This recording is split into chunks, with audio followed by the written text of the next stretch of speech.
கேட்டதை கொடுக்கறதுக்கு மகாலட்சுமி,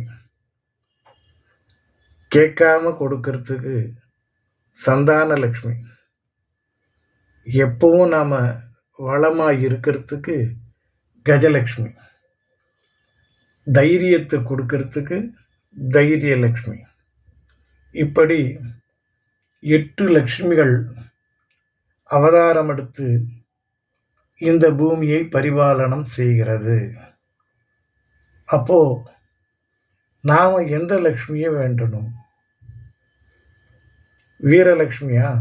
வேண்டாம், வம்பு சச்சரவு இருக்கும். சந்தான லட்சுமியா? அது சுவையான சுமையை சுமக்க வேண்டியதாக இருக்கும். கஜலட்சுமியா? அது எப்பவும் நம்ம ஏதோ நினச்சிக்கிட்டு மெத்தனமாக இருக்கிறதுக்கு வாய்ப்பு போயிடும். அதுக்கப்புறம் சந்தான லட்சுமி போன பிறகு தைரிய லட்சுமின்னு ஒரு லட்சுமி இருக்காங்க. வாழ்க்கையில நாம வெற்றி அடையணும்னா நிச்சயமா தைரியலட்சுமியினுடைய கடாட்சம் வேணும்.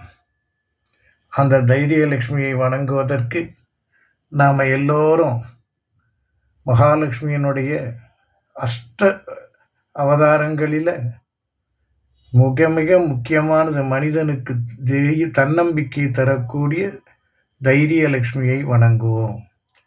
தைரியம் இருந்தா வீரம் வந்துடும்.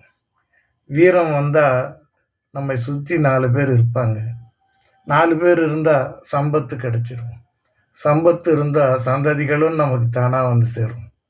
ஆகவே முதல் லட்சுமியா நாம தைரியலட்சுமியை வணங்குவோமா?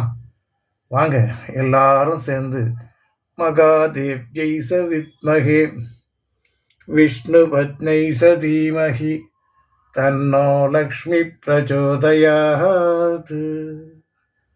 எல்லாம் இன்பமயம்.